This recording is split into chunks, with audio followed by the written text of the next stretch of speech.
Gas এটা খুব সাধারণ ব্যাপার হলেও অবহেলা করলে এটি বড় ধরনের হজমজনিত সমস্যায় রূপ নিতে পারে। পেটে গ্যাস জমা হওয়ার মূলত কয়েকটি প্রধান কারণ আছে। অতিরিক্ত ঝাল, ভাজা পোড়া ও মশলাযুক্ত খাবার। এসব খাবার হজম হতে সময় নেয় এবং গ্যাস তৈরি করে। খাওয়ার সময় তাড়াহুড়া, ভালোভাবে না চিবানো খাবার সরাসরি পাকস্থলীতে গেলে হজমে সমস্যা হয়। একসাথে বেশি খাওয়া, পেট ভরে একবারে বেশি খেলে হজমের চাপ বেড়ে যায়। কোমল পানীয় ও fast food, cold drinks, pizza, burger gas ও অ্যাসিডিটির প্রধান উৎস। কোষ্ঠকাঠিন্য, দীর্ঘ সময় মল জমে থাকলে পেটে গ্যাস তৈরি হয়। ধূমপান ও অতিরিক্ত চা কফি, এগুলো পেটে অ্যাসিড বৃদ্ধি করে।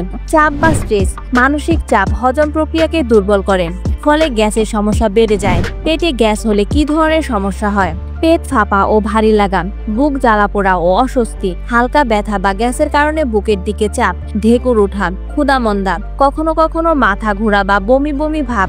গ্যাসের সহজ প্রতিকার, কিছু অভ্যাস পরিবর্তন করলেই গ্যাসের সমস্যা অনেকটা নিয়ন্ত্রণে আনা যায়। খাদ্যাভ্যাসে পরিবর্তন, একেবারে বেশি না খেয়ে অল্প অল্প করে বারবার খাওয়া, ভালোভাবে চিবিয়ে ধীরে খাওয়া, ভাজা, ঝাল ও অতিরিক্ত মশলাযুক্ত খাবার এড়িয়ে চলা, কোমল পানীয়, অতিরিক্ত কফি ও চা এড়িয়ে চলা, আঁশযুক্ত খাবার, শাকসবজি ও ফলমূল বেশি খাওয়া।